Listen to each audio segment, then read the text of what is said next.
Hi everyone, this is Tracy Chamberlain Higginbotham of Women Ties, back for another fantastic Woman of the Week interview with another one of our members. Today I'm joined by Jody Brown of Holy Education.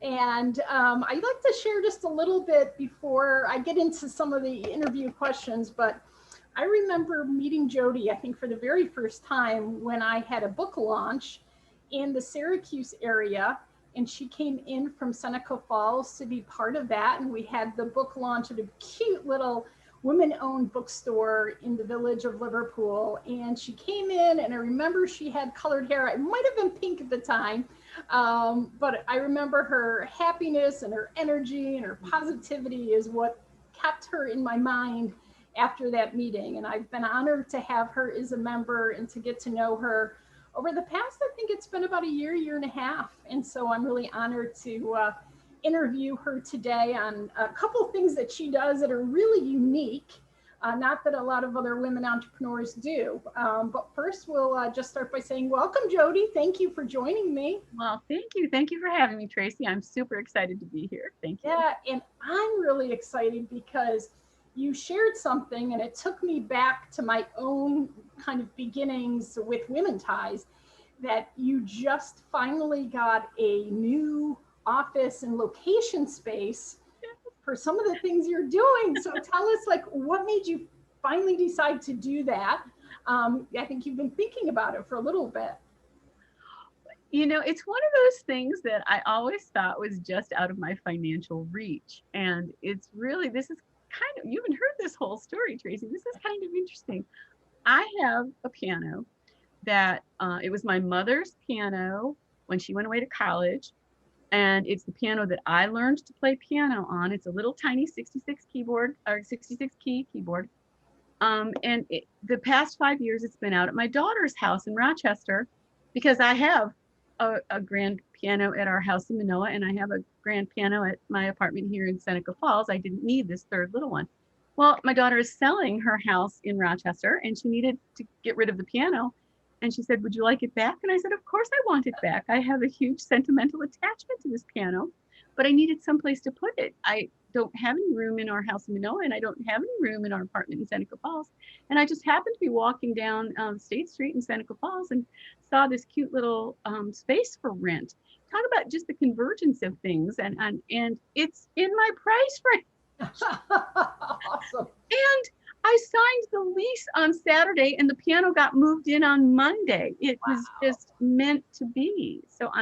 And it's a big enough space that not only am I going to teach piano there, I mean, as primarily, I rented this as a piano studio, but all of my Holy Education activities are going to fit into this space as well. So I'm just super excited because this is a lifelong dream of mine to have my own space. Now, I'll have to ask you this question since you mentioned Seneca Falls. Do you have any suffragette songs or piano songs you can teach us? I know there are some out there as New York State celebrated the 100th anniversary of women's suffrage last year, 2020, or in 2019, and then all of the US celebrated it last year.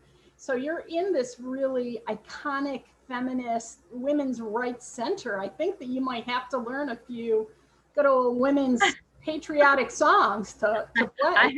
I don't think I have any in my repertoire right now, but I will be happy to learn some. Yeah, that would be great.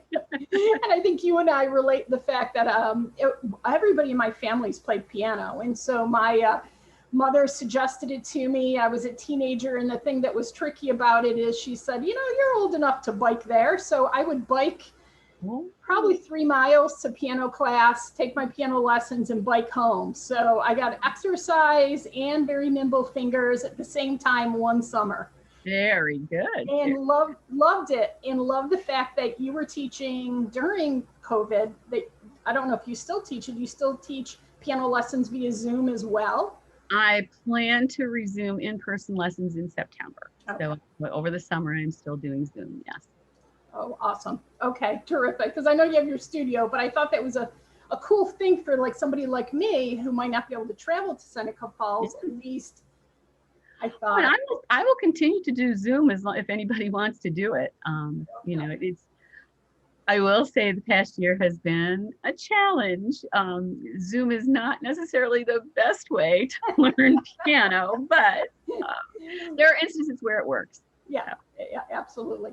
So what else, besides having the piano studio, I believe that you have some women's retreats that you're looking to Oh my create. goodness, yes, I am so excited. Um, I Back in 2008, I attended a workshop with Sarah Bambrenna Oh, on yes. simple abundance, and I became a simple abundance certified leader. Well, I've developed, kind of based on Sarah's simple abundance, my own women's retreats. They're called Journeys to Inner Peace, or Journey, just one journey, Journey to Inner Peace. And it's got 5 different components to it. It starts with gratitude because, as Eckhart Tolle says, if no, Meister Eckhart, sorry, Meister Eckhart says, if the only prayer you ever said was thank you, that would be enough. Mm. So we start with gratitude. Gratitude leads to meditation. When you start being grateful, you get yourself into this mindset where you want to be meditative and think about things. From meditation, it's easy to go to forgiveness. If you start meditating on things and start realizing that things aren't exactly the way you want them in your life, and you start forgiving people, forgiving yourself, that's even more important. And then from forgiveness, you find a sense of balance. And then after you find that sense of balance, you'll discover your inner peace. Yeah. So these retreats cover those 5 components. Will they be, and it sounds fantastic. And I think that we all, in a crazy world, especially if women entrepreneurs are listening, you know, we get so busy in getting up and doing our immediate business to-do list that sometimes we forget that maybe that practice of gratitude and meditation should come before we get into the hecticness of our day. Maybe, because you want to kind of ground yourself before you get into the work that you love to do, and before you get too hurried.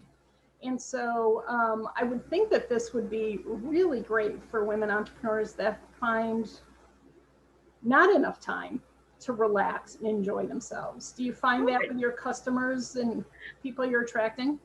Have you ever heard the saying, you should meditate for 20 minutes every day, except for when you don't have enough time, then you should meditate for an hour?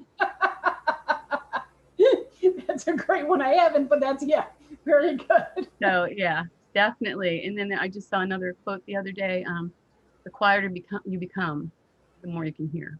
Oh, so if you're really trying to listen to your inner voice and how to move on, you need the stillness. That's the important part.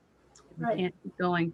And I just thought, just before I got on this, I'm not going to be able to remember it. We keep ourselves busy doing things that we don't need to do to avoid having to do the things that we don't want to do. Very true. That's very true. I totally agree with you. And with I bike a lot every day. I try to bike at least 9 to 15 miles. And I usually love my kind of rock music to get me going. But there's once in a while that I find it fortunate that all of a sudden my iPod battery is low or something and I can't listen to it. And at first I get really frustrated. And then I say to myself, maybe you're supposed to just be listening to some kind of message that's coming. Maybe you want to think about a situation you have. And it's always true that if I was listening constantly to the music, I would never have heard what it was that I needed to hear that day specifically. Or even maybe you should be listening to the voices of nature. Very true. Very true. Or the bikers coming by telling me that I need to move over. Once in a while that happens, I'm like, oh, okay. But it is so important. So how long will your retreat, when are they coming up soon, and how long? The first one is scheduled for Sunday, August 1st. And it's from 1 to 4 in the afternoon. And it is at my new space, which is at 4 State Street in Seneca Falls. Okay, terrific. And the fee for that is $75. Okay, all right, great. And what I'll do is when we post, when we post this on YouTube, I will, can they find you via your website, holyeducation.net? Is that the best place? Well, actually, the best way is to email me. That's the best way. My email is jfb523@gmail.com. And I'll reiterate that in copy on the YouTube as well. I need some help with my website. That needs to be updated very badly. Yeah, well, you know what? Technology changes all the time. And then with, the pandemic just recently, funds were limited for lots of people in lots of different ways. And Yeah, so everyone is just getting back out. And I think that's something too that speaks to your retreat, that there are people that, you know, mindset, even getting back into like busy traffic, yeah, or waiting in long lines at the grocery store, how much we're going to need to remain patient as we get back up to normal levels of activity exactly, every place. exactly. So what else can you use your space for that people might want to know about? What is your holy education business besides the fact that you do? Well, I'm a master Reiki practitioner and I will be doing Reiki sessions there by appointment.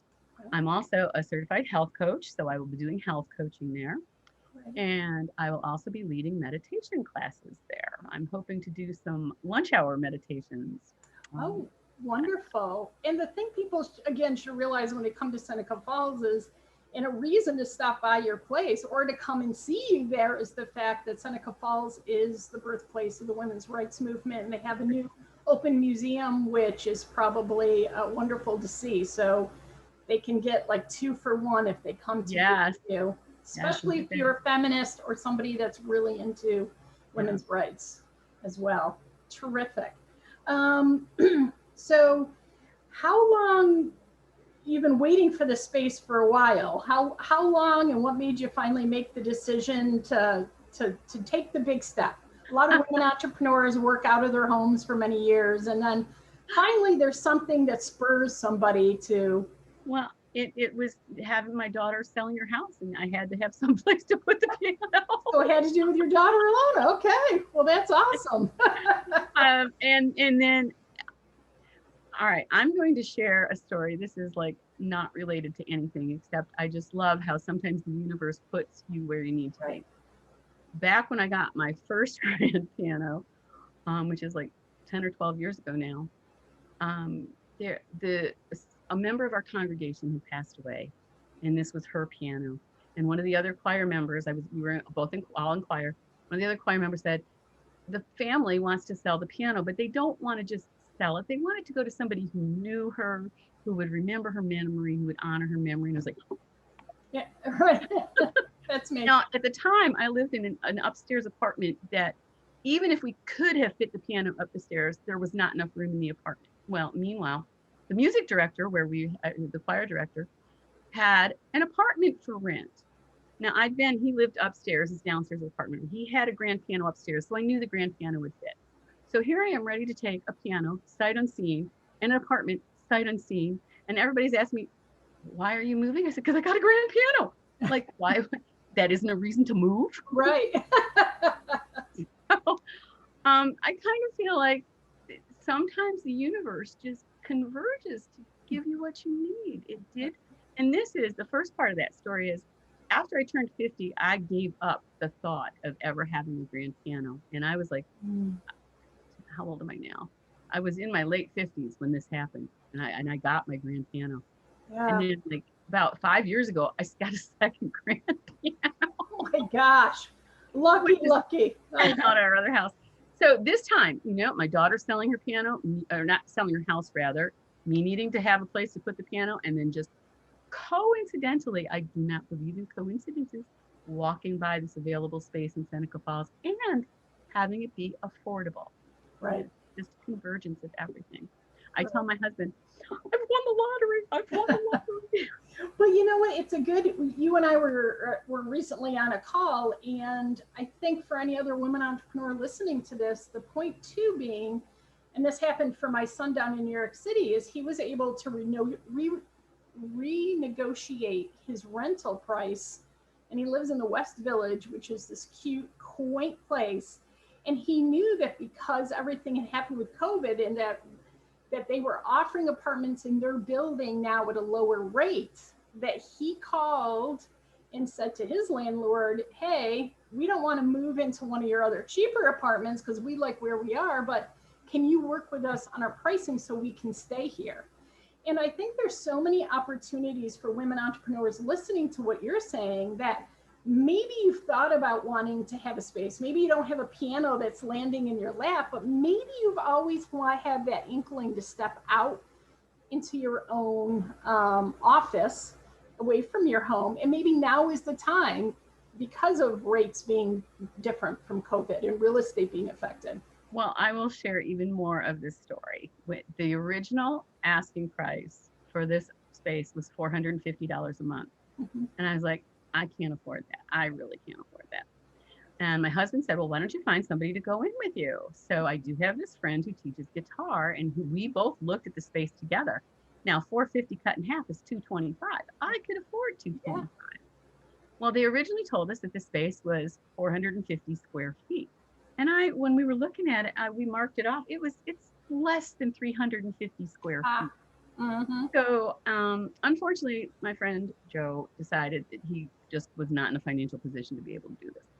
But I talked to the landlord, not the landlord, the property manager. And I said, you said it was 450 square feet and you wanted $450. Well, it's less than 350 square feet. Would you consider $350 a month? And he goes, well, let me talk to the owner. And right. Came back with, yes, partly because it is COVID right now. And I can't tell you how many vacant places there are in Seneca Falls, right on the main street there. Right. But so there's talk about negotiating. Yes. Yeah, we were talking a little before about just, that women entrepreneurs in general don't like negotiating their pricing. They don't like increasing their pricing. For so long, women entrepreneurs, and this fits into your Seneca Falls because you're going to be in a feminist place. Right. Women don't have pay equality yet. And so women entrepreneurs tend to underprice themselves, whether it's services and other things. And the best advocate we can be for ourselves is to make sure that we're getting the money that we need to be able to stay in business, and also to negotiate, like you said, any contracts, any vendor contracts, really. It doesn't have to just be new space. So you're teaching us all a valuable lesson with your example. And sometimes we just get too scared to ask, and it should be that's why. And I don't know, I'm a very big believer in like listening to your gut. Mm-hmm. And even though my friend said, no, he's doing the math, and I'm like, I'm not one of those people that sits there and does the math and plans it out. I'm just like, go by the seat of my pants. But it felt right. My gut has been telling me this is the right path for me to take right now. And I have had so many shares on Facebook. I've put it out there. I'm super excited about having this space. I'm so excited. I've posted about 3 or 4 times on Facebook, and people are sharing it all over the place. So I know this is meant to be. I know this is, I'm on my right path. Well, and you're reminding me too of, I've had the wonderful benefit of speaking to thousands of women entrepreneurs in my 30 years of being an advocate for women entrepreneurs. And we start our businesses with kind of, one service, kind of one model in mind. But as we learn, as we change, our business changes, that, we can add divisions, we can add services, we can add space, we can add staff, that it's an ever-changing road. It's not just straight concrete forever. And so with the different things you offer, I know one of the other things you offer, which fascinates me, is wedding officiant. Right. You're a wedding officiant. Yes. As well. Yeah. And I think that's so apropos for this time as well. What do you love most about officiating weddings? Oh my gosh. Earlier in my life, I was a childbirth educator, and I helped people through the rite of passage of giving birth. And now I've gone to become a wedding officiant, and I help people through the rite of passage of becoming a couple. And I love helping people through their rites of passage. It is just, it's such a pleasure of mine. Every time I come home from a wedding, my husband says, oh, you had such a good time at that. I can tell you're just beaming. You're radiant as the bride, more radiant than the bride. Exactly. And it's just, it's such a pleasure to be able to help people share in that special time in their lives. Yeah, I understand, because my first business being event planning. And so the very first event I ever got was a wedding planning, and it was the owner of my husband's company. And only daughter, and Skinny Ellis. And my husband said to me as I left that day, he's like, well, either you'll do a great job and we'll both continue to be employed, or we both will not be employed any further. No pressure, Trace. Right, no pressure, right.